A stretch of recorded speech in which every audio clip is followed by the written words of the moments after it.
Bom dia mais uma vez a todos e a todas que atenderam ao convite da nossa diretoria do Confis de comparecer a mais um congresso, infelizmente digital, por conta da pandemia, mas nós estamos aqui desde já torcendo para que o próximo, no final do ano, seja totalmente presencial e sem sacrifício da nossa saúde. Eu queria parabenizar a todos aqui que já nos assistiram no Fórum de Comunicações. Agora vamos assistir o Fórum dos Procuradores, sob a coordenação do Cleiton e do Carlos Eduardo. São dois valorosos companheiros que estão nos assistindo sempre na questão jurídica. O Confis não seria nada sem esse Colégio dos Procuradores. Está aqui ao meu lado também o vice-presidente, professor Antônio Fernando, que depois dará um bom dia para vocês. E também saudar esse congresso que atingiu a marca de 1.003 inscritos hoje de manhã. Ou seja, é um congresso tradicionalmente que acorre a ele muita gente, muitos nossos colaboradores. É um congresso que vai ter personalidades importantes na mesa de 15 horas, a mesa de abertura solene. Até eu gostaria de convidar todos para estarem ligados nesta hora das 15 horas na abertura solene, com grandes personagens que nos apoiam, é muito importante isso. Enfim, eu queria então dar as boas-vindas, saudar, declarar aberto mais uma vez o nosso congresso e chamar o nosso vice-presidente, professor Antônio, para dar um bom dia, uma saudação inicial do congresso a todos que estão vendo e ouvindo a gente. Professor Antônio. Obrigado, professor Peregrino. Bom dia a todos e todas. Eu desejo aos nossos colegas Carlos Eduardo e Cleiton um bom trabalho e, com certeza, nós vamos ter muito mais inscritos do que aqueles que o professor Peregrino falou agora mesmo, porque a audiência e a procura tem sido muito grande, né? Nós todos, de todas as fundações do Brasil, nós temos muitos problemas que precisamos entender e resolver, e o Congresso do Confis tem sido um espaço para esse tipo de situação, para todas as fundações, para ajudar a todas as fundações. Então, bom trabalho para vocês e, com certeza, nós vamos ter muito sucesso. Obrigado pelo trabalho de vocês também. Tá? Bom, com a palavra, os dois coordenadores aqui, os dois dirigentes do nosso Colégio dos Procuradores, o Cleiton e o Carlos Eduardo, vocês agora dirigem essa sessão importante do nosso Congresso. Bom dia a todos e a todas, bom dia a todas as pessoas. É uma alegria, né? Uma satisfação muito grande estar aqui no 4º Congresso, mais uma vez debatendo entre amigos, virtualmente, como o professor Peregrino falou, mas é o que temos para hoje. Já estaremos todos juntos presencialmente, com todos os cuidados. Mas, enfim, os debates que envolvem as fundações não podem parar. E hoje aqui, Cadu e eu vamos dividir esse momento, né? Temos aproximadamente 1h30 para esse fórum para o Colégio dos Procuradores, e trouxemos aqui, não tinha como trazer tudo, também respeitando a programação do Congresso como um todo, né, dentro desse grande evento que é o Congresso, o 4º Congresso. Então, nós dividimos a nossa apresentação em 2 momentos, um momento trazendo uma preocupação para 2022 e outro momento que será conduzido por Cadu, trazendo já medidas mais práticas ainda para o ano também de 2022. Bom dia, Cadu. Vamos começar nosso trabalho. Seja bem-vindo também. Bom dia. Agradeço a todos que estão aí nos ouvindo. A gente pretende fazer uma conversa aqui, né, tentar trazer para o campo virtual que a gente faz anualmente, né, no Congresso do Confis, e já adiantar aqui a nossa expectativa de, na sequência, né, no próximo ano, poder fazer o encontro do colégio presencial, com apoio do professor Peregrino, professor Antônio. Vamos aí agora iniciar debates que a gente possa concluir no decorrer desse período e, quem sabe, fechar em um evento presencial, que é a nossa vontade, né? Já estamos com saudade de nos ver e trabalhar em conjunto esses assuntos, os assuntos que são inerentes às fundações de apoio e que nos fortalecem, né? Esses encontros, esses eventos nos fortalecem. Eu volto a palavra para você, Cleiton, para apresentar a sua aula aí para a gente. Então, gente, o tema que nós vamos iniciar o nosso encontro de hoje, ele é voltado para a proteção de dados no mundo das fundações de apoio. E aí nós focamos em um tema específico, que é o início da ação fiscalizadora da ANPD, Autoridade Nacional de Proteção de Dados. Creio que vocês já estejam vendo, né, a apresentação. Então, é uma parte muito prática isso aí, porque, como já é do conhecimento de todos, nós tivemos, só trazendo um pequeno introito aqui no início, a Lei Geral de Proteção de Dados Pessoais, ela é uma lei de 2018, né? É a Lei 3.709 de 2018.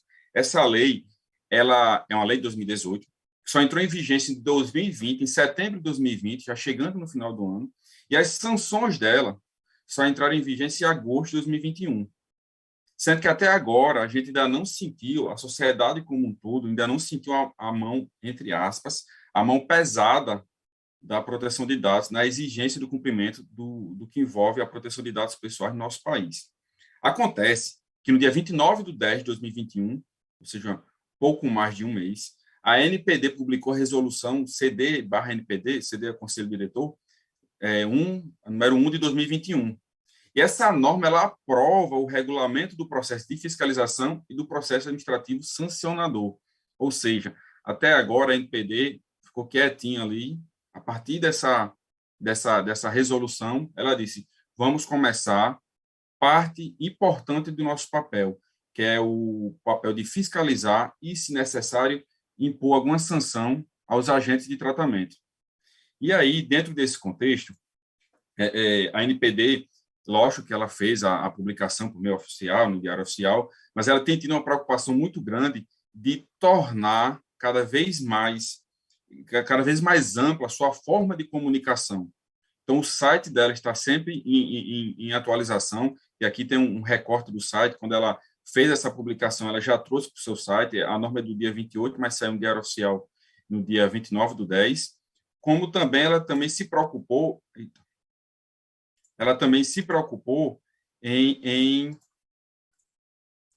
publicar no seu perfil do Instagram. No mesmo dia, no dia 29, no dia que saiu no Diário Oficial, ela se preocupou em trazer também para o seu Instagram para que se dissemine cada vez mais essa norma nova que todos que trabalham com proteção de dados ansiavam. Peraí que eu estou com pequena dificuldade de passar. Pronto.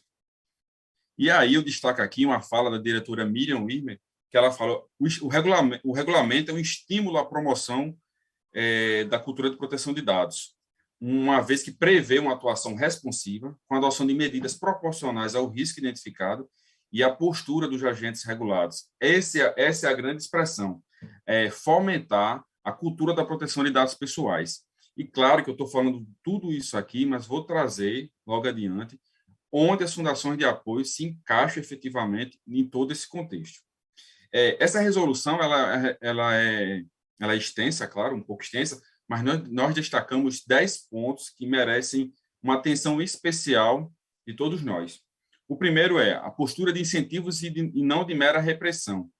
A ANPD ela adotou, no início da sua ação, um modelo de incentivar, de educar, de instruir, e não somente de procurar culpados e cortar cabeça e de reprimir. E o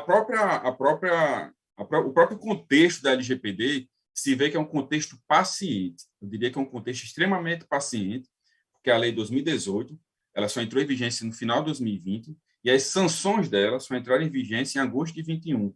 Ou seja, já faz 3 anos que existe essa lei. Já deu tempo suficiente para quem deveria se adequar, e quem ainda não se adequou, pelo menos iniciar seu processo de adequação à LGPD. Então, a gente não pode falar que foi uma lei que foi colocada de repente, que todo mundo teve que correr feito louco para buscar se adequar. É uma lei muito paciente, é um contexto de paciência, porque é um contexto, quem participou da criação, da elaboração da LGPD, compreendeu que estava se trazendo uma nova cultura para o povo brasileiro, tal qual um paralelo que é muito traçado ao paralelo com o CDC, no início dos anos 90. Ali se trouxe uma nova mentalidade para a sociedade, que obviamente não foi digerida de automático, ela foi aos poucos, se embrenhando na sociedade. E hoje ninguém vive sem um CDC. É a mesma expectativa que se cria com a LGPD. Liga-se uma nova chave na mentalidade da sociedade e que requer tempo. As pessoas vão se apropriando dos seus direitos, as pessoas vão se apropriando do que é ou não proteção de dados pessoais, do que é abusivo e do que não é. E, por isso, esse perfil da ANPD, por enquanto, de adotar uma postura de incentivo e não de mera repressão. O segundo ponto de destaque que nós trazemos aqui é o processo administrativo. Essa norma ela traz como se dará o processo administrativo perante a ANPD, com todos os detalhes e tudo mais. Inclusive, está em verde aqui, porque nós vamos retomar um pouquinho mais de detalhes já na frente. O terceiro ponto, ele diferencia os requerimentos. Essa norma fala de requerimentos diversos, mas ela destaca a petição do titular, que o próprio titular vai poder peticionar perante a ANPD, e também as denúncias. E aqui vem aquela questão das denúncias. As denúncias, sejam qual for o órgão, denúncia, às vezes, ela tem um viés de querer a justiça, de querer que algo que está errado fique certo, claro, mas também tem aquele clima de denuncismo. Mas, enfim, o canal vai existir, já vai existir para denúncia, e a norma faz essa diferenciação de requerimentos diversos, petição do titular e denúncia. O quarto ponto que destacamos é a fiscalização. Como ocorrerá essa fiscalização? Tudo bem, já sabemos que ela vai ter um caráter de incentivo, mas quem vai ser fiscalizado primeiro? Tem como a gente mapear isso? Vai ter fiscalização de ofício? Não vai ter? Qual vai ser esse contexto? Nós vamos trazer mais detalhes mais adiante. O monitoramento, quinto ponto, que vai ser a observação de como vai ficar o tratamento de dados naquele agente. E o sexto ponto, a orientação com foco na conscientização e na instrução. Uma das ações que a ANPD deixou claro é isso, é a orientação, pensando em conscientizar o agente de tratamento e instruí-lo. Dizer, olha, a proteção de dados é importante por causa disso, disso, e você deve fazê-la de tal forma, pelo menos. E aí, novamente, liga aquela chave. Não está se querendo apenas punir, não está querendo apenas reprimir ninguém. Está querendo orientar, tendo paciência, instruir, e aí, se a chave da LGPD, se a chave da proteção de dados não for ligada nesse momento, aí não tem muito o que fazer. Vai, sim, vir a parte do processo sancionador. Indo adiante, nosso sétimo ponto é a prevenção. A ideia da ANPD é prevenir, é que os agentes de tratamento tenham medidas de prevenção para que sequer ocorram danos aos titulares de dados, nem risco, nem os próprios danos. A intenção é que nem ocorra. E, claro, se ocorrer, vão ter que tomar as devidas providências. Oitavo ponto de destaque, termo de ajustamento de conduta. Vai sim ser possível, diante de algum equívoco, criar-se um termo de ajustamento de conduta perante a ANPD, diretamente com o seu conselho diretor. O nono ponto é que, após tramitado um processo administrativo, finalizada a instrução, a decisão vai ser dada pela Coordenação Geral de Fiscalização, com possibilidade, gente, de recurso. Vai caber recurso administrativo diretamente para o Conselho Diretor, recurso único. E o 10º ponto que nós destacamos são os buracos da resolução. Criou-se uma expectativa muito grande em relação a essa resolução, e ela é, a meu ver, uma resolução boa, prática, objetiva, mas ela tem buracos. Por exemplo, o cálculo da multa, ninguém sabe efetivamente como vai ser calculada a multa, né? Sabe-se que a LGPD já fala que é 2% do faturamento, mas tem que ter, a doutrina fala de como vai ser essa multa, esse percentual para quem não trabalha com faturamento especificamente, e também não trouxe nenhuma abordagem sobre requisições de direitos individuais dos titulares, o que se espera que vão sair normas específicas sobre isso. Pois bem, dissemos que iam destacar alguns pontos, vamos lá. Processo administrativo. O processo administrativo perante a ANPD, ele é caracterizado por ter um prazo geral de 10 dias úteis, via de regra, os prazos que tem lá nessa resolução são de 10 dias úteis, ou seja, prazos tranquilos, ressalvando os prazos que tem na LGPD, por exemplo, comunicação de incidente de segurança, tem apenas 2 dias úteis, e o protocolo vai ser através do SEI, por enquanto, Sistema Eletrônico de Informações da Presidência da República, e, como já foi dito, existe a possibilidade de recurso direcionado ao Conselho Diretor da ANPD, a instância última da ANPD para julgar processos administrativos que por lá tramitem. Também tem um instituto muito interessante, que é o Instituto da Revisão. O que é que essa revisão ela prevê? Os processos que findarem em sanções, porque nem todo processo, obviamente, vai culminar numa sanção para o agente de tratamento. Os processos com sanções, eles poderão ser revistos a qualquer tempo, seja por pedido do agente de tratamento da parte, né, ou mesmo de ofício, quando surgirem novos fatos ou até circunstâncias relevantes que justifiquem a inadequação da sanção aplicada. Trocando em miúdos, se mudar a conjuntura do agente de tratamento, mostrando uma nova realidade em relação à proteção de dados, o processo pode passar por uma revisão, se retirando, se diminuindo a sanção. Lembrando, gente, que as sanções da LGPD, elas podem ser aplicadas de maneira cumulativa.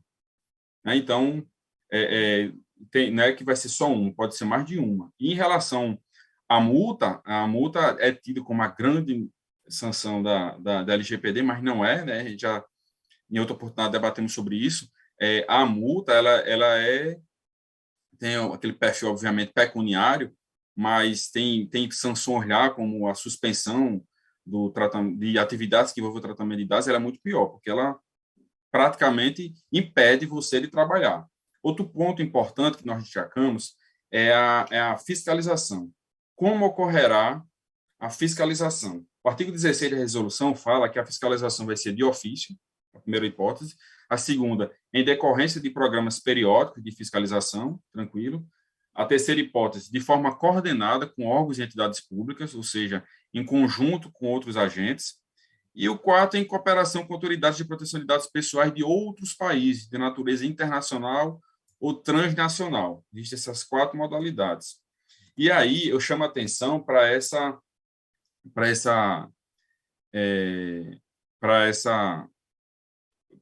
forma de ofício, né? A NPD por si só, ou em algum momento por denúncia, mas vamos dizer assim, espontaneamente, vai procurar o agente de tratamento para verificar se ali os dados pessoais estão sendo tratados de acordo com a LGPD. E aí isso vai ao encontro, esse tipo de fiscalização, em relação aos ciclos de monitoramento que a NPD determinou nessa resolução. Indo para o ponto adiante, que é o monitoramento ele vai se dar com base em 2 documentos principais. O primeiro é o relatório de ciclo de monitoramento. Isso vai ser um instrumento de avaliação, prestação de contas e planejamento da atividade de fiscalização da NPD. A NPD se deu a obrigação de prestar contas, e aí ela vai emitir para a sociedade esse relatório de ciclo de monitoramento. Mas o mais importante ainda é quando a gente fala de mapas de temas prioritários. E aqui interessa a todo mundo, porque é aqui que a gente vai descobrir, basicamente, onde a NPD vai, de início, colocar a mão dela. O mapa ele vai ser bianual e ele vai estabelecer temas prioritários que serão considerados pela NPD para fins de estudo, planejamento da atividade de fiscalização naquele período. Então, ela vai dizer, olha, com base no risco, na gravidade, na atualidade e na relevância, nossos temas prioritários desse ciclo X vão ser esses. E aí a gente vai conseguir mapear aonde a NPD vai colocar os pés dela de início, aonde isso vai chegar de início. Porém, essa temática ela está vinculada à atuação de ofício da NPD. A gente não pode esquecer a questão das denúncias, das ações dos titulares, né, de dados, porque isso vai fomentar que a NPD se mobilize sua fiscalização além do que ela determinar no seu mapa de tema prioritário. Então, vamos lá. No mapa de tema prioritário, ela vai estabelecer um rol de ações onde ela vai começar atuando naquele primeiro ciclo. O primeiro ciclo, digo desde já, ele já está marcado para janeiro de 2022. A norma saiu agora, em outubro, e já sabemos que em janeiro de 2022 já vai iniciar o primeiro ciclo de fiscalização da NPD. Então, a partir disso, a gente consegue, eu estou no radar ou não estou? As fundações de apoio estão agora no radar ou não estão nesse primeiro ciclo? Por hora, ninguém sabe. Mas o que a gente sabe é que, além disso, que vai nortear a ação de ofício da NPD, vão ter também as denúncias dos titulares de dados. E lembrando, gente, titular de dado, todo mundo é titular de dado. A gente pensa muito em titular de dado da porta para fora do negócio, pensando nas fundações de apoio, da porta da fundação de apoio para fora, para aqueles que nós servimos. Mas os nossos funcionários, nossos bolsistas, nossos prestadores de serviço, todos eles são também titulares de dados. Então, eles também precisam também é preciso que as fundações tenham esse olhar da porta para dentro e não só da porta para fora. Eu sou um titular de dados, então eu tenho que ter meus dados tratados pela FUNCERN, que é a Fundação do Trabalho, de acordo com a LGPD. Então, às vezes é um mito que permeia a cabeça das pessoas, sempre pensar no consumidor, em quem eu atendo. Titular de dados é o meu paciente, é o meu cliente, é o meu consumidor, é com quem eu lido naqueles projetos, trazendo para o mundo das fundações. Sendo que, primeiro de tudo, antes de tudo, o titular de dados vai estar dentro de casa. Essa é a equipe interna. Então, tem que ligar também essa chave. Denúncias também podem surgir disso aí, claro, porque cada um vai, como eu falei lá no início, a cultura da proteção de dados ela está se embreando na sociedade. Então, cada vez mais as pessoas vão ser mais conscientes e vão exigir mais que seus dados sejam tratados de acordo com essa norma que regulamenta o tratamento das pessoas no Brasil. Outro ponto de destaque, prevenção. Segundo essa resolução, no seu artigo 32, a prevenção vai se dar através da divulgação de informações, aviso, solicitação de regularização ao informe e plano de conformidade. Vamos entender bem ligeirinho o que é cada um deles. A divulgação de informações, na divulgação de informações, a NPD poderá divulgar informações e dados setoriais agregados e de desempenho em seu site, revelando taxa de resolução de problemas e pedido de titulares atendidos, mostrando o quanto de prevenção, qual o grau de prevenção efetivamente que ela está conseguindo obter dos agentes de tratamento. Por quê? Porque problemas vão ser trazidos e, em tese, vão ser resolvidos e os pedidos titulares vão ou não ser atendidos. Lembrando, gente, que a LGPD fala que uma petição de um titular de dados perante um agente de tratamento, ou seja, um titular de dados peticionando algo em relação aos seus dados pessoais perante uma fundação de apoio, isso tem que ser respondido em 15 dias. É um prazo que tem na LGPD. O DPO, né, o encarregado de dados da fundação, tem que providenciar essa resposta em até 15 dias, seja ela qual for. Tranquilo? O aviso, ele conterá a descrição da situação e informações suficientes para que o agente de tratamento tenha como identificar as providências necessárias, ou seja, o agente de tratamento vai ser, ele é avisado, literalmente, do que precisa ser feito, quais informações serão suficientes para atender aquela situação e as providências que ele terá que adotar. A solicitação de regularização e informe. Esses dois aí são para situações em que a regularização deve ocorrer em prazo determinado e cuja complexidade não justifica a elaboração do plano de conformidade. São situações que não vão demandar tanto tempo e, por isso, pode ser feito de maneira mais rápida. Lembrando que o informe, segundo a resolução, é tão somente para infração por órgão público. Trouxe aqui só para exemplificar que eles constam no mesmo inciso da resolução, solicitação de regularização e informe. E, por último, o plano de conformidade, que ele vai ter que conter objetos, prazos, ações previstas para a reversão da situação identificada, critérios de acompanhamento e trajetória do alcance dos resultados esperados. Ou seja, todos esses pontos vão ser observados pela NPD em sua ação de prevenção. Lembrando, gente, todo momento aqui eu estou falando que o foco da NPD, por enquanto, é prevenir. Ela vai instruir, educar para prevenir. E aí a gente precisa aproveitar esse momento, tanto o momento que a sociedade ainda está aprendendo, como o momento que a NPD, continuando o caráter de paciência que se tem envolvido a LGPD, a gente tem que aproveitar esse momento para se adequar e deixar tudo dentro dos conformes, todos os tratamentos de acordo com a LGPD, para que a gente não seja tomado de surpresa quando a paciência, vamos dizer assim, falando português claro, quando a paciência se esgotar, quando se verificar que já tem muito tempo, para que todo mundo tenha tomado suas atitudes, suas medidas, e ainda assim ninguém fez nada. E aí, gente, o grande mote. Por que aqui estamos falando sobre isso? Porque resolvemos destacar isso aqui.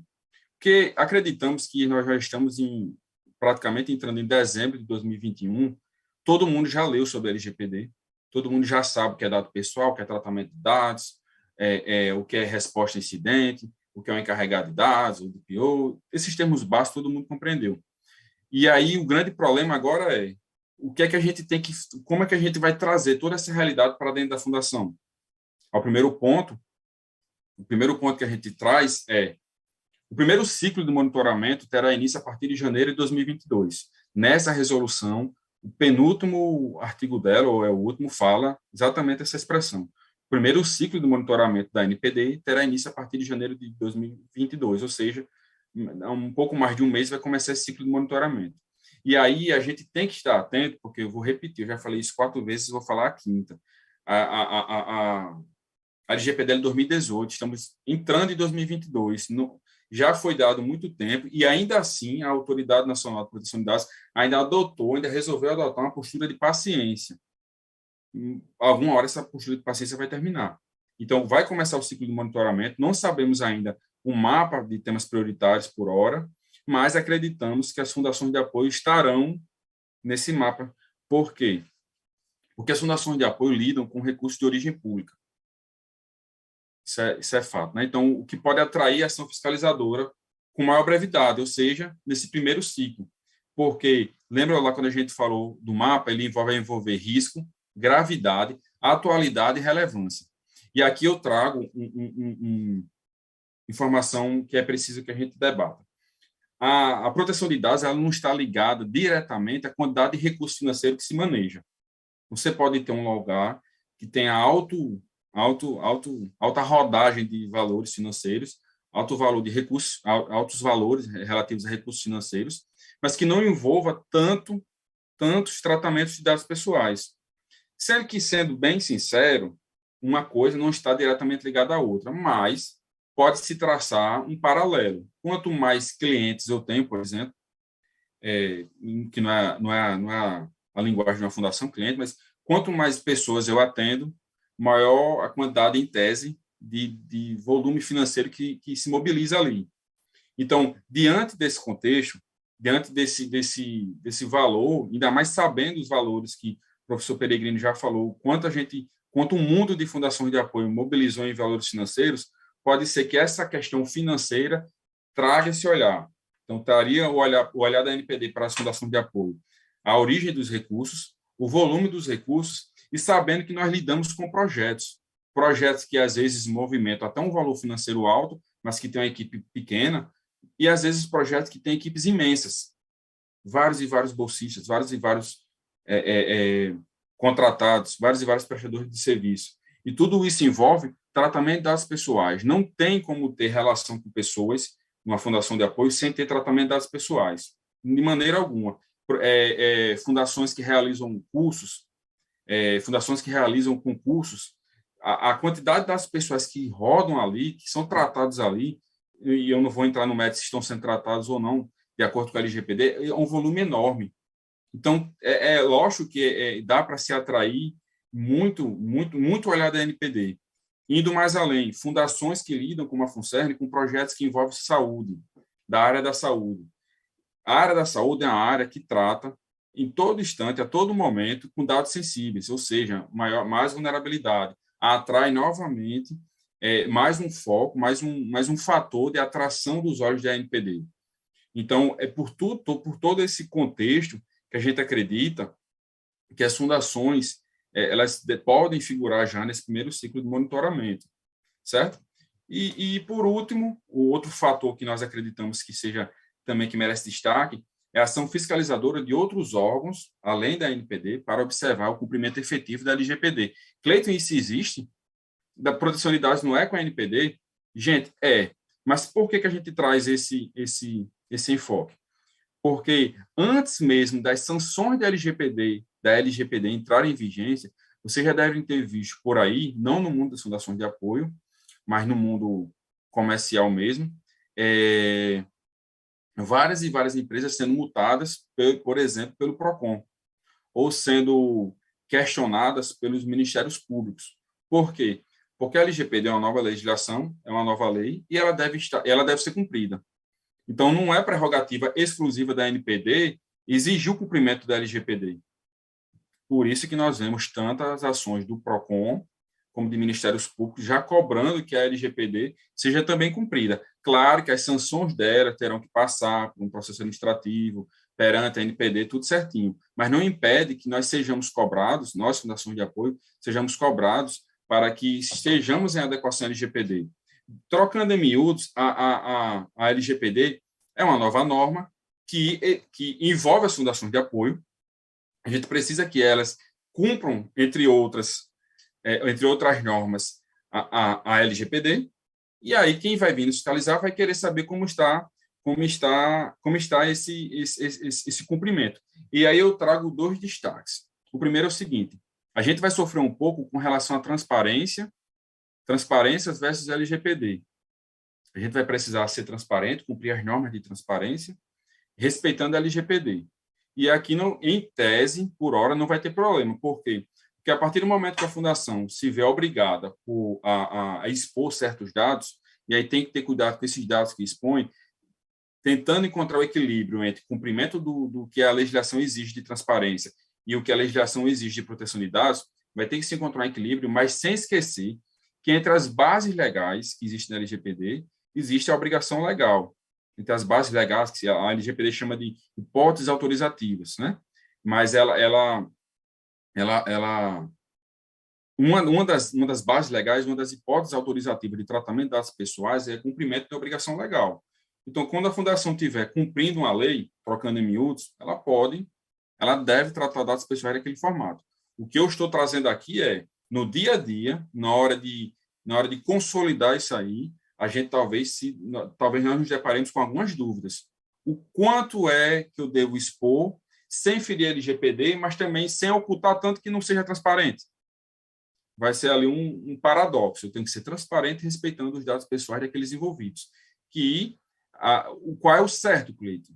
Qual é a fórmula que não vai dar erro? Ninguém sabe, porque sobre isso a NPD não se manifestou ainda. O que a gente sabe é que a gente não precisa expor tanto que não cumpra o papel de ser transparente. E aí, outro fato que eu chamo a atenção é a gente tem encontrado muito por aí adequações, me perdoem aqui, eu estou só trazendo a preocupação, porque a gente traz a preocupação porque enquanto estamos entre nós, a gente erra junto para crescer junto, certo? O que a gente tem verificado no todo no mercado, e aí eu trago essa experiência de mercado para dentro das fundações de apoio, que é o nosso foco, é adequações fake. Me perdoe o termo, mas é isso que a gente tem encontrado, adequações fake.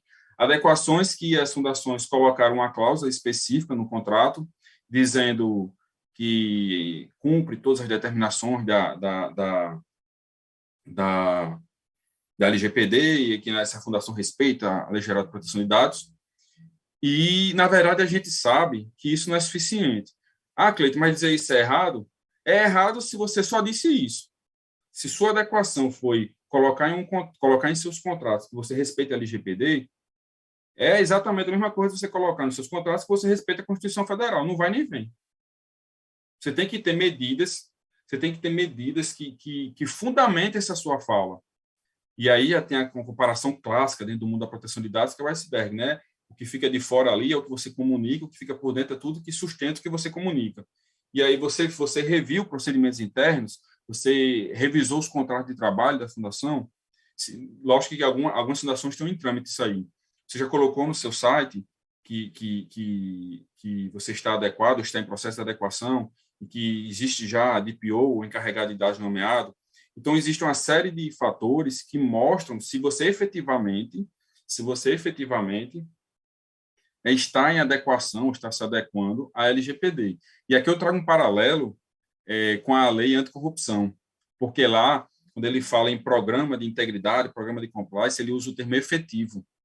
Programa de compliance efetivo. A LGPD não fala especificamente em programa de governança de dados e privacidade de dados efetivo. Mas a lei não precisa usar esse termo para mostrar, para se identificar quando a NPD chegar. Então, até quando uma fundação for acionada judicialmente por um titular de dados, que lógico vai estar acompanhado de advogado, tem como reconhecer quando uma fundação ou qualquer outro agente de tratamento ele está ou não adequado à LGPD. Não quer dizer que quando você esteja adequado à LGPD, você elimina todos os seus riscos, jamais. Tanto é que na clássica divisão num programa de adequação à LGPD, a última fase é monitoramento, que não para nunca, tal qual o compliance, porque os riscos vão se renovando e você vai renovando os fechamentos de janela dos riscos. O que a gente está falando aqui, em relação à adequação fake, é de não achar que por tomar pequenas medidas que são necessárias dentro de um programa de adequação, a fundação vai estar adequada ou vai estar se adequando. Na verdade, a gente costuma dizer que quando algo do tipo acontece, quando usa pequenos retalhos para se dizer adequado, na verdade, a fundação, ou o agente de tratamento como um todo, ele está criando para si provas da sua má-fé. Porque você não fez um programa de adequação, você não passou por tudo aquilo que precisa ser enfrentado em um programa de adequação, e está se dizendo adequado, e está criando prova da sua má-fé. Você não fez e está dizendo que fez.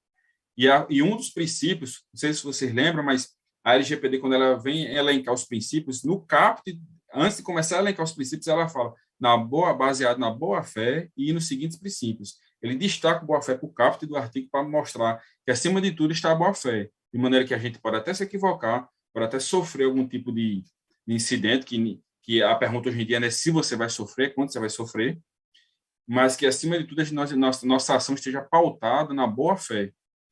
Então, baseado em tudo isso aqui a gente traz como um alerta em relação à proteção de dados, porque a gente precisa se mobilizar. Eu fiz uma pesquisa em alguns sites de fundação, e muitas você encontra menção já LGPD, encontra já o e-mail, por exemplo, do encarregado de dados, você já encontra, não dá para saber, claro, pelo site, se aquela fundação está ou não adequada à LGPD como um todo. Ela pode estar tão somente em processo de adequação. Mas algumas outras a gente não encontra absolutamente nada, né? Nem internamente, nem externamente. E isso é um problema porque, como eu falei, o primeiro ciclo de monitoramento começa em janeiro de 2022, então a gente destacou esse tema aqui hoje, já destacaríamos esse tema para nosso encontro aqui do Colégio de Procuradores, mas com a edição da Resolução 01/2021 da NPD, ficou mais forte ainda essa necessidade para trazer esse alerta. E aí vem a pergunta, Cleiton, mas aí se a gente não fez nada e agora? Está tudo perdido? Não, não está tudo perdido. Lembre-se que, acima de tudo, a LGPD ela cobra boa-fé. E a partir do momento que, se você estiver na estaca 0 e tiver que chegar na estaca 100, é melhor que, quanto antes você deflagrar o seu programa, quanto antes as fundações se preocuparem com isso efetivamente, você vai estar dia por dia no ponto 2, no ponto 3, no ponto 10, no ponto 20, que é melhor que o ponto 0. E aí, na eventual fiscalização, no eventual busca do titular de dados por alguma informação referente aos dados pessoais dele, você tem, pelo menos, como mostrar, seja pela NPD, seja para qualquer outro órgão que venha perguntar sobre a LGPD, seja até ao Poder Judiciário, em alguma ação judicial, você tem como mostrar que hoje você não está 100% adequado. Você está 30%, 40%, 50%, 60%, 70% adequado. Você está no caminho da adequação. E isso é muito importante porque a LGPD, gente, ela não pune incidente de segurança, não. Ela não pune agente de tratamento que sofreu incidente. Ela não pune quem sofreu vazamento de dados. Você não pode. Seria o mesmo que punir a vítima de um assalto porque foi assaltado.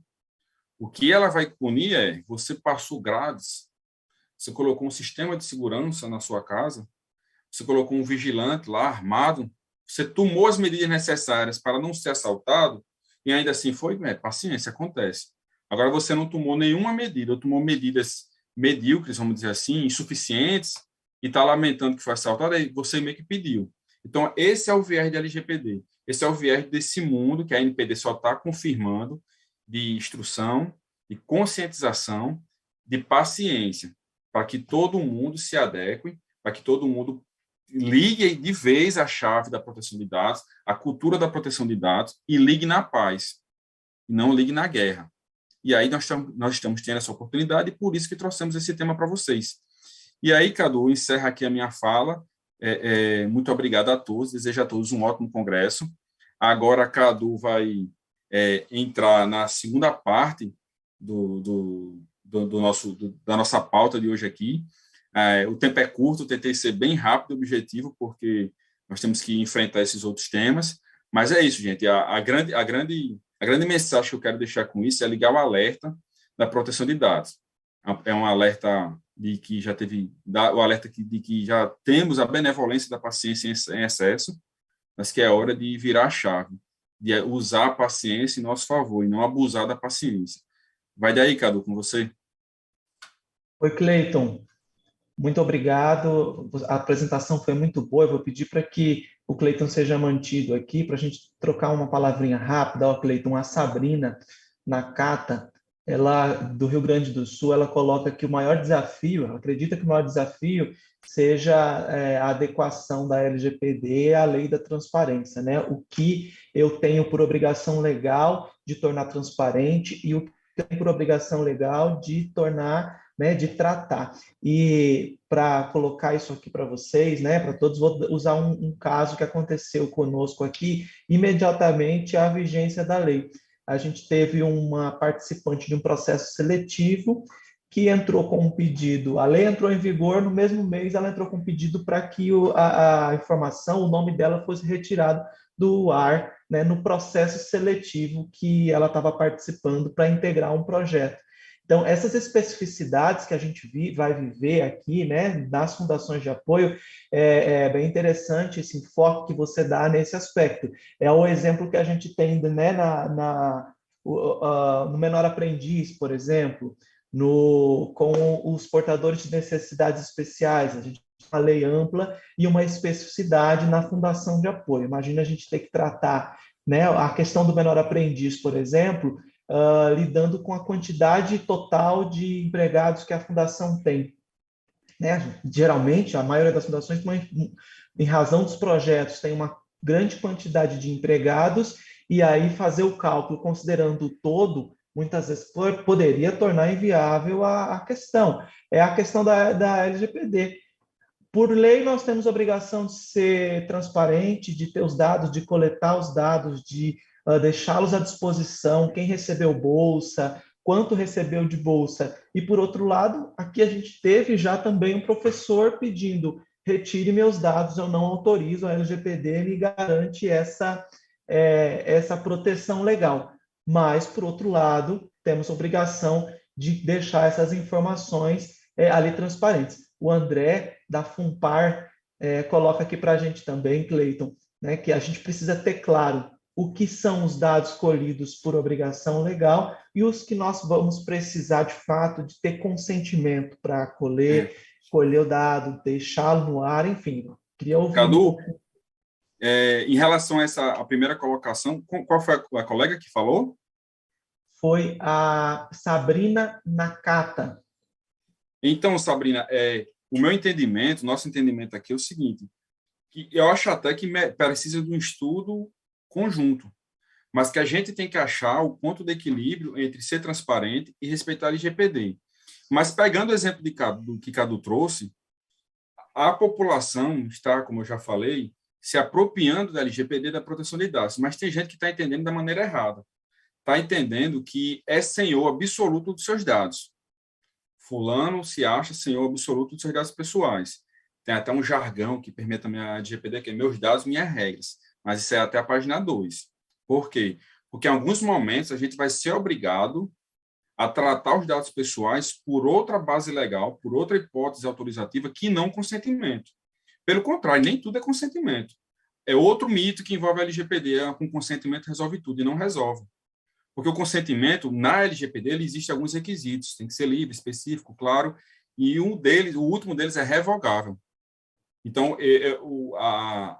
o ideal é que se fuja o máximo possível do consentimento, porque ele está no poder do titular de dados. Em alguns momentos, a gente vai ter que tratar aqueles dados, acessar, armazenar, compartilhar, por obrigação legal. E no mundo das fundações, muitas das vezes, a gente vai pautar o tratamento das pessoas na base legal de obrigação legal regulatória e em outra base legal, que é a execução de contratos. Então, a gente não vai precisar de consentimento e de autorização para fazer certos tipos de tratamentos. Não estou dizendo que a gente não tenha que ter respeito ao titular de dados. Se um professor desse que vem com esse tipo de questionamento, e, claro, ele ali só está se equivocando em como ele interpreta a LGPD. Quando ele vem com esse tipo de questionamento, a gente tem que explicar a ele que os dados deles continuarão expostos, porque é um tratamento de dados baseado no cumprimento de uma obrigação legal regulatória. E agora, cabe a nós, fundações de apoio, explicar para eles tudo, explicar para um professor desse, um titular de dados desse, tudo que vai ser feito com o dado dele. Isso cabe a todo mundo, independentemente de ser consentimento ou não.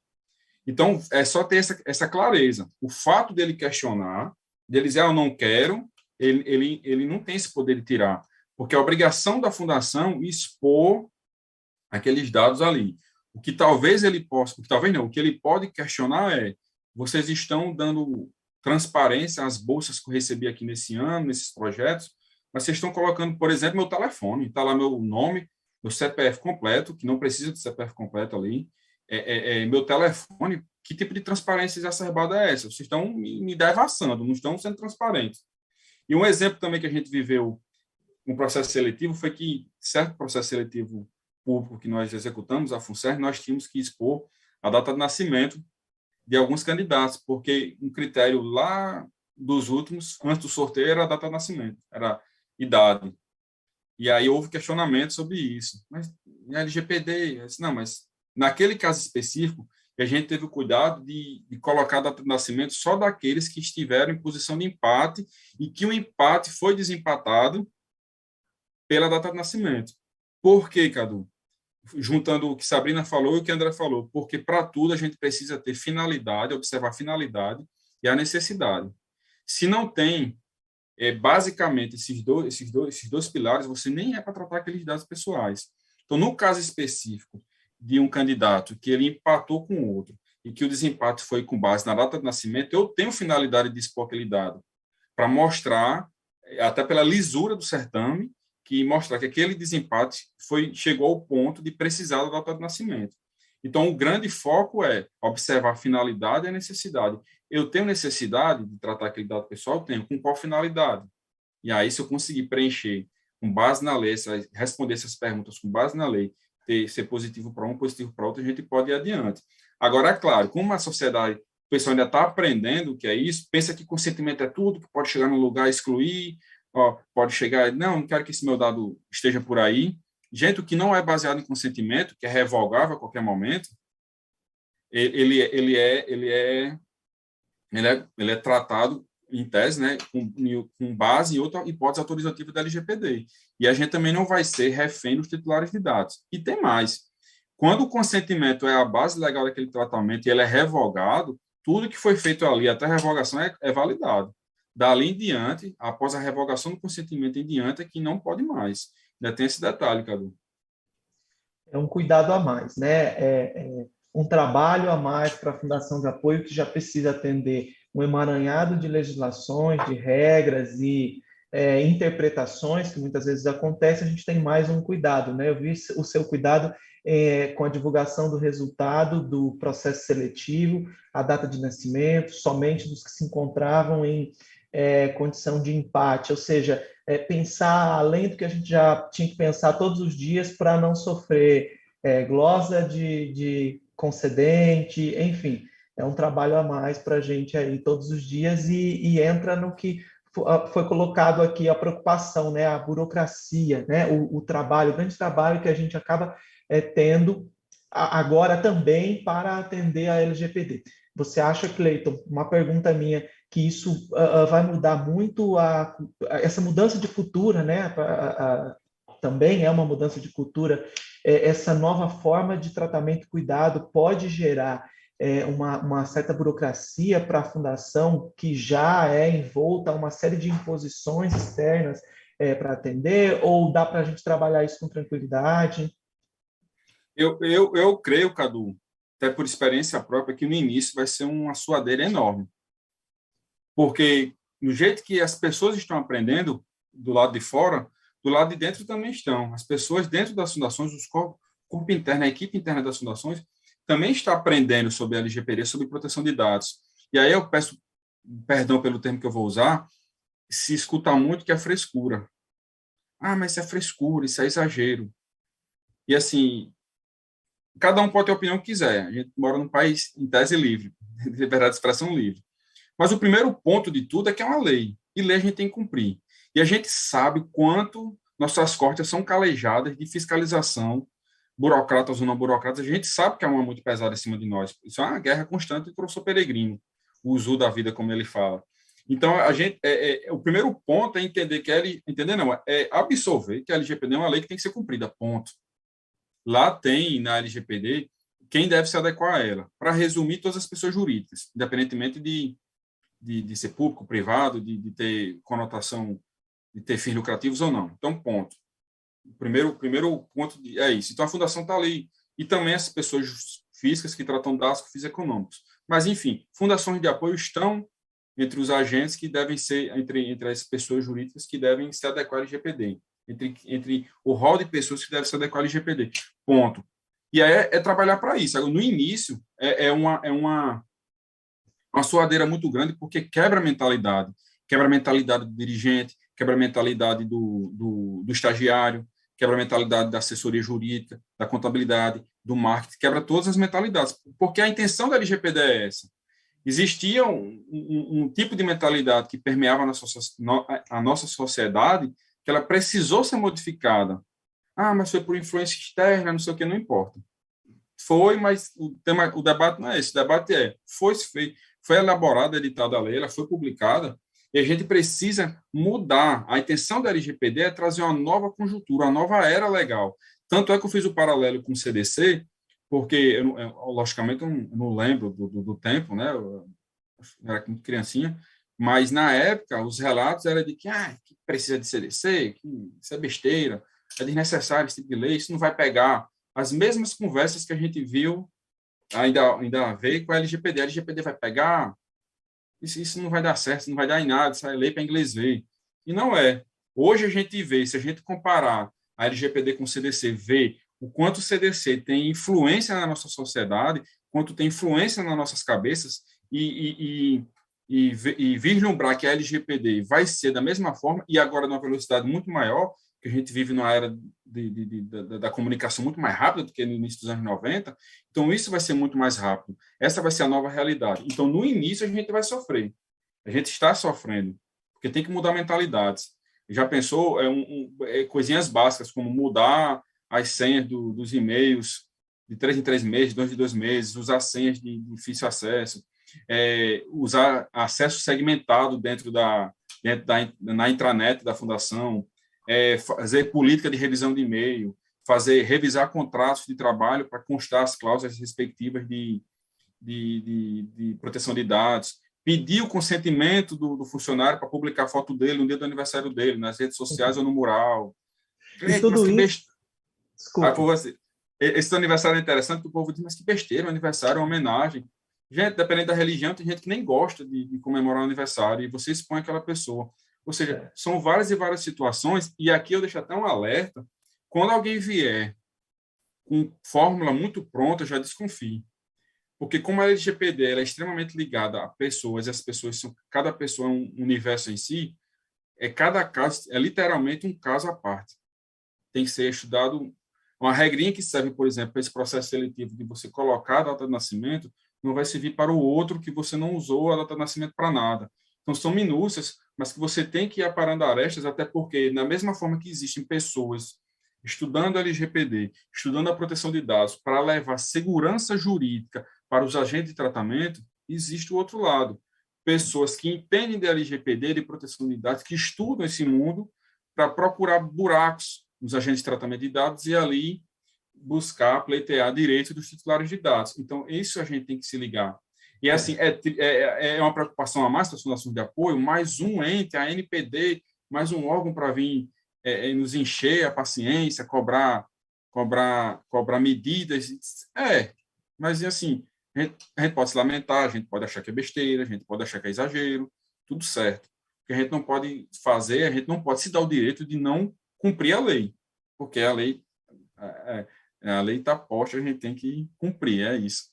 E tudo isso caminhando em conjunto, enquanto ainda muitas fundações, trazendo para a nossa realidade, ainda estão se adequando à LAI, por exemplo, a Lei de Acesso à Informação, que não atingiram ainda o tamanho do que a lei exige ali de formas de exposição da informação, Excel, gerar. É complexo porque quando a gente vai avaliando na prática a necessidade de atender essas várias legislações, sem entrar nas minúcias de que possa ter um ponto ou outro ali que elas, eu não acredito, né, não é minha opinião que elas se choquem, mas que elas, uma manda pôr, a outra tirar, mas o nosso papel, né, enquanto fundação de apoio, enquanto empresa que seja, atender as várias normas ao mesmo tempo é um desafio que a gente tem aí pela frente. Mas muito obrigado, Cleiton. Acho que foi muito boa a sua apresentação. Você quer concluir, por favor? Não, estamos às ordens aqui. Assim, o que nos preocupou tanto, a gente está trazendo para os outros, porque o colégio é isso, né? Compartilhamento de preocupações e de soluções. E, claro, a gente não tem tempo para aprender tudo sozinho. Então, quando a gente vai compartilhando sofrimentos e salvamentos, a gente consegue progredir mais rápido, né, na nossa função. Eu sei que vão chegar cobranças sobre a LGPD mais rapidamente em algumas situações do que em outras, mas, enfim, que a gente possa compartilhar esse tipo de experiência, porque a gente vai conseguindo aparar as arestas e deixar que a LGPD que a gente faça, precisa ser feito, mas que não vire um grande problema na vida das fundações. É mais um alertinha que a gente tem que ligar, mas que a gente tem que seguir, simplesmente seguir. Então, Cadu, é isso. Deixar a bola com você aí para o próximo passo. Tá certo. Obrigado, Cleiton. Bom, para finalizar o colégio, né, a gente tem pouco tempo, o formato pessoal, né, presencial, sem dúvida, ele é mais caloroso, né? A gente pode trocar ali ideias, discutir entre todos nós assuntos, né? A gente fez um bate-bola aqui com o Cleiton, consegue atender um pouco o que está sendo posto ali no chat, mas o ideal é que o bom, né, é que a gente pudesse estar sentado todos numa sala discutindo os temas. Esse é o objeto do Fórum dos Procuradores, é o objeto desse encontro anual que o Confis proporcionava, né, que o colégio proporcionava, mas que infelizmente a gente teve que parar em razão da pandemia, mas pretende retomar. O que eu quero colocar aqui para vocês, para a gente seguir já para o fim da nossa fala aqui. Estou com 2 computadores. Espera aí, deixa eu colocar aqui para vocês exatamente sobre esse trabalho que o colégio tem feito, né, ao longo dos anos e da necessidade da gente não deixar esses importantes trabalhos que serviram e que podem continuar servindo cada vez mais para todas as fundações de lado, mesmo que com essa distância a gente tem ferramentas que nos proporcionam, que pode possibilitar que a gente continue com esse trabalho, melhore, implemente eles, enfim. E aí queria tocar aqui um pouco com vocês em 2015, né, quando foi feito o Caderno de Orientações Gerais, foi feito pelo Colégio de Procuradores, endossado pelo Confis, que trouxe 32 pontos de questionamento de assuntos relevantes para as fundações de apoio. Esse era o formato dele, né? Foi o Caderno de Orientações Gerais, e ele vinha trazendo ali definições, enfim, ele foi bem amplo, né? Ele teve 32 verbetes, como eu coloquei ali, falando sobre tributação, bolsa, contratação, compras, relação com terceiros, né? Sobre os projetos, sobre a gestão dos projetos. Foi um trabalho bem amplo. A grande parte dos que estão aqui conosco hoje, eu estou tentando acompanhar o chat aqui, tem advogados de todo o Brasil, de todas as fundações, puderam contribuir nesse momento, nessas interpretações que se pôde dar à época, nas legislações que baseavam esse caderno à época. Na sequência, foi feito um outro trabalho também muito importante que me ajudou aqui e que, sem dúvida, ajudou todas as fundações aí no decorrer dos anos. Aí já foi em 2017, já à luz do que a gente tinha de legislação vigente à época, que foi o termo de entendimentos, aquele projeto de autorregulação que foi firmado com o MEC, a NCTI, a CGU, a Procuradoria e o Confis. O Colégio de Procuradores esteve bastante à frente desse trabalho, onde foi desenvolvido 15 verbetes assinados aí por todos esses parceiros, né, que trabalharam em conjunto num grupo de trabalho para definir entendimentos comuns, autorregular, né, entendimentos, sedimentar entendimentos para que minimizasse um pouco das diversas interpretações que nós temos. Não é incomum, aliás, eu vejo isso todos os dias, né? A Fundação Unicelva, a fundação que eu represento, nós somos fundação de apoio da UFMT, do IFMT, da Universidade Federal de Rondonópolis, recentemente criada, e só nesse universo das 3 instituições que a gente apoia, aqui tão próximas e tão ligadas umbilicalmente, a gente vê interpretações diversas em diversos temas. Então, imagina quando a gente estiver colocando isso lá com o entendimento do norte, do nordeste, do sul. Infelizmente, essa é a realidade. A gente tem procuradorias locais, a gente tem, né, a Procuradoria Federal lá, né, que muitas vezes está apontando alguns entendimentos comuns ali que deveria servir de base para todas as outras procuradorias, e infelizmente não é, muitas vezes acontece de localmente haver entendimentos divergentes. Então, imaginando o nosso universo que a gente trabalha aqui hoje, né? Quem tributa a bolsa, não tributa a bolsa, o que a lei diz sobre essa tributação, o que se tem atualizado a partir de 2017, e é esse o trabalho que a gente pretende propor aqui, né? Continuando aqui falando um pouco da autorregulação, ele vem estabelecendo conceitos, enfim, já trazia ali um tom da simplificação que a alteração do Marco Legal de Ciência e Tecnologia veio trazendo expressamente, né? A simplificação dos processos de gestão dos projetos de ciência e tecnologia, mas que só depois, só em 2018, foi regulamentado pelo decreto 9283. Então, o que a gente tem aqui como massa de trabalho hoje é uma atualização desse caderno, desses entendimentos, essa consolidação dos entendimentos, e é o que a gente quer propor. A gente quer, presencialmente ou não, online ou não, né, através de um trabalho que a gente possa fazer online, em razão das condições que a gente tem aqui, a gente quer propor para vocês uma consolidação desses entendimentos, atualização mesmo, né? Eu estou trazendo aqui para vocês, acredito que são 3 exemplos dessa necessidade, que, embora talvez seja fácil para mim, não seja para um outro, para uma outra fundação, acompanhar essas atualizações e como a gente forma esses entendimentos, eles viram um documento e eles estão aí disponíveis ao público. A gente pode ter até hoje muitas pessoas, até o próprio controle, muitas universidades, muitas fundações se baseando nesses documentos que estão ali dispostos hoje, né? Por exemplo, no caderno de entendimentos inicial, lá sobre tributação, ainda vinha falando do decreto 3.000 de 99, que foi atualizado, né? A gente está com o decreto 9580 de 18, que não estava abrangido nem no caderno, nem na autorregulação, né? Evidente, porque é de um período posterior a isso, mas que carece da gente consolidar em um novo documento e trabalhar isso dentro dessa nova perspectiva, dessas novas regras, desse novo olhar e das novas interpretações que vão se dar a partir dessas atualizações. A gente espera que essas atualizações sejam vistas sempre no sentido de, estejam aí sempre no sentido de minimizar as dúvidas que se havia sobre o tema, mas muitas vezes não é isso que acontece. Amanhã nós vamos ter, por exemplo, a mesa com o professor João Dias, né, da FUNPAR, com o Carlos Otaviano, falando exatamente sobre isso, né? Os velhos temas insolúveis, problemas insolúveis da Fundação. E o que é um problema insolúvel?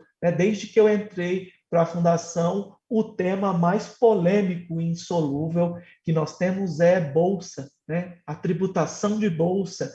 E aí a gente vem com a lei de inovação, né, que foi atualizada ali em 2016, e depois com o decreto, que também traz um aspecto relevante, bastante relevante para a Bolsa, mas que a Receita Federal pode estar vendo de uma outra forma, né? Pode estar caminhando para o sentido de nos voltar ao campo daquela insegurança que a gente tinha, na minha percepção, antes dessas atualizações que vieram tentando apaziguar um pouco o tema. Então, aqui realmente o objeto não é entrar no tema bolsa e tributação, porque, enfim, é um tema, não vou usar a palavra insolúvel, mas discutível, infelizmente, talvez ainda por mais décadas aí, que a gente precisa tratar disso e lidar com essa insegurança, buscando um caminho mais sólido para a gente pisar, né? Diante de tanta insegurança que a gente precisa trabalhar todos os dias, porque querem se aplicar tantas regras sobre as fundações, a gente precisa buscar um campo sólido. E um caminho para esse campo sólido é esses dois trabalhos que foram feitos e que podem ser consolidados, podem ser juntados ali, no sentido de que a gente possa propor um novo caderno de entendimentos de autorregulação com esses organismos, para dar maior segurança para nós mesmos, porque isso vira um documento que a gente pode referenciar, pode usar, e tem ali a chancela dos organismos que trabalham conosco sobre a interpretação desses assuntos, né, dessa perspectiva. Ainda sobre bolsa, né, ali era um trechinho que eu colei do caderno de entendimentos, e aqui é um trecho sobre bolsa do projeto de autorregulação, que já foi mais amplo, né, trazendo requisitos para a participação dos servidores nos projetos, recebendo bolsa, sobre a fixação dos valores de bolsa pelas instituições. Isso é importante para a gente colocar, né? É importante para a gente trazer, esmiuçar o trabalho, porque recentemente eu estava com essa Universidade Federal de Rondonópolis, recentemente criada, ela está trabalhando exatamente esses pontos, estabelecer os critérios da sua atuação. E eles estavam lá com uma resolução de bolsa. E quando me oportunizaram ver esse trabalho, né, a gente pode perceber que alguns pontos ali se conflitavam com a outra resolução que eles já estavam trabalhando, e aí fica um pouco para eles necessário, é necessário ter esses parâmetros, ouvir o que a Fundação coloca sobre isso. Qual é a nossa visão para o tema? Porque, afinal de contas, somos nós que vamos pagar as bolsas que eles estão concedendo. Então, à medida que a gente tem esses entendimentos consolidados aqui, facilita não só para a gente, para as pequenas, grandes fundações, mas para as universidades, para quem opera isso na prática. Um ponto aqui, né, que está muito bem colocado aqui já em 2017, a autorregulação, mas teriam aspectos aqui que a gente podia implementar, que a gente podia trazer, acrescer ou reinterpretar, enfim. Eu acho que é um trabalho que a gente pode fazer e é a proposição, é o que a gente gostaria de pôr aqui. Outro exemplo, isso aqui são só exemplos, tá, pessoal? O tempo e o formato talvez não nos possibilite adentrar com bastante profundidade que a situação mereça, mas um exemplo simples aqui, a temporalidade da Lei 866, os aspectos, né, os percentuais de aditivo. É inimaginável a gente pensar que um projeto gerenciado pela Fundação possa ser colocado ali, não possa ser aditivado por períodos superiores do que a Lei 866 sugere, ou que não possa haver um aditivo de valor em um contrato firmado com uma fundação de apoio para a gestão de um projeto. É inimaginável, mas o que não é um problema, pode não ser um problema para mim, na realidade que eu vivo aqui dentro da Fundação Unicelva, junto ao FMT, ao Instituto Federal, mas pode ser uma realidade, e infelizmente, para outras fundações, para outras interpretações que outras procuradorias ou outras pró-reitorias que lidam com as fundações aplicam. Eu já vi isso, infelizmente, né? Querer se limitar ali a quantidade, o valor que se possa haver em um aditivo de uma fundação de apoio. É algo que parece óbvio, simples para algumas realidades, mas para outras não. Então, essa consolidação, o objeto, é exatamente isso. A gente já conseguiu avançar bastante no caderno e no termo de entendimentos, na autorregulação até um ponto, a gente pode avançar ainda mais. Há temas polêmicos, há pontos polêmicos aqui, ou um outro exemplo que eu trago é da prestação de serviços técnicos, que também vai ser objeto de uma mesa, o parecer 2 da AGU vai ser objeto de uma mesa às 10h45 amanhã, onde o parecer 2, que deu a interpretação para algumas universidades de que a prestação de serviço técnico especializado só poderia acontecer no âmbito de atividades de inovação, né, é um tema, é um ponto que foi discutido recentemente num encontro que o Confis proporcionou ali, né, com o FOPROP, porque algumas universidades têm enfrentado dificuldade com relação ao tema. Então, é esse ponto de evoluir, né, até onde a gente pode caminhar, puxar a corda para trazer mais clareza, trazer melhor aplicação dessas leis que estão aí, que podem otimizar o trabalho que a gente faz, né? Que é o de apoiar as universidades, a ciência, a tecnologia, a pesquisa. Aqui um outro exemplo também clássico que a gente pensa que pode já estar superado, mas não. Infelizmente, posso colocar isso com conhecimento de causa, sobre as parcerias feitas com empresas privadas. O decreto 9283 foi claro ao expor isso com bastante objetividade, né? Não é preciso de um processo competitivo para que eu firme parceria com uma empresa privada que deseja aportar recurso ali, que busca a universidade para desenvolver algo. E semana passada eu estou ouvindo isso, não, relacionamento com o privado vai precisar passar por um chamamento público. Então, o que às vezes pode ser óbvio, estar mesmo disposto ali com clareza na lei, não custa muitas vezes a gente trazer para esses entendimentos e forçar essas discussões e colocá-las no nosso dia a dia, no sentido de ajudar o pessoal na aplicação.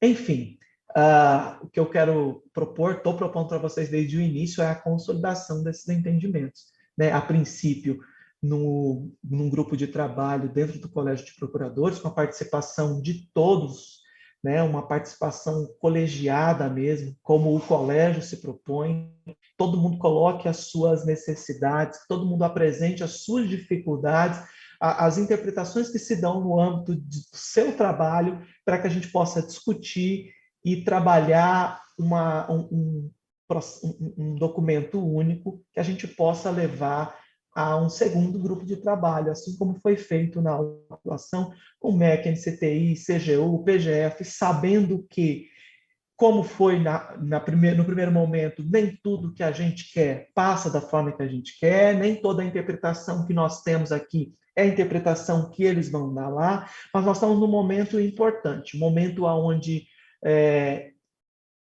penso, vejo, acredito no dia a dia que essas entidades estão todas próximas, cada vez mais próximas do Confis, cada vez mais reconhecendo o papel importante do Confis na aplicação dessas leis, na nossa vontade de acertar, fazer o correto e viabilizar as atividades das fundações de apoio, das universidades, dos institutos, das instituições que as fundações de apoio trabalham, servem. Então, é um momento que a gente tem cada vez mais de um diálogo aberto, uma discussão importante. A gente está com a perspectiva do novo decreto, né, do novo decreto de regulamentação da Lei 8958, aonde todas essas interpretações possam se reciclar, e o que a gente quer propor aqui é esse ambiente compartilhado, compartilhar com todos vocês, com todos os procuradores de todas as fundações, uma reciclagem desses materiais que estão aí, no sentido de atualizá-los no aspecto de legislação, no sentido de acrescentar nesses materiais outros temas que não foram abordados, que podem ser abordados e que podem ser problemáticos para a interpretação de algumas universidades ou até de algumas fundações. Esse material é importante também para a gestão das fundações internamente. Aí um tema novo que não está compreendido dentro desses cadernos, por exemplo, é a LGPD, que a gente pode trazer para cá, né, já ali clareando. Eu vi que alguém colocou aqui, vamos elencar os pontos, quais são as informações que precisariam de consentimento ou não. Legal, é algo que a gente pode trabalhar aqui dentro desses materiais, mesmo que na extensão que a gente propõe, eles não vão ao MEC, ao outro grupo de trabalho, né, do MEC, do MCTI, ou que vão, enfim, a gente precisa sempre trazer, levar ao máximo e tentar ganhar nessas interpretações, porque a gente que aplica a legislação na prática, né, que está aqui na ponta, a gente sente essas dificuldades. E a proposta é que é a criação desse ambiente compartilhado online agora, daqui até abril ou maio, quando a gente tem a esperança e acredita que possamos realizar um encontro presencial do Colégio de Procuradores para fechar, amarrar esses fios.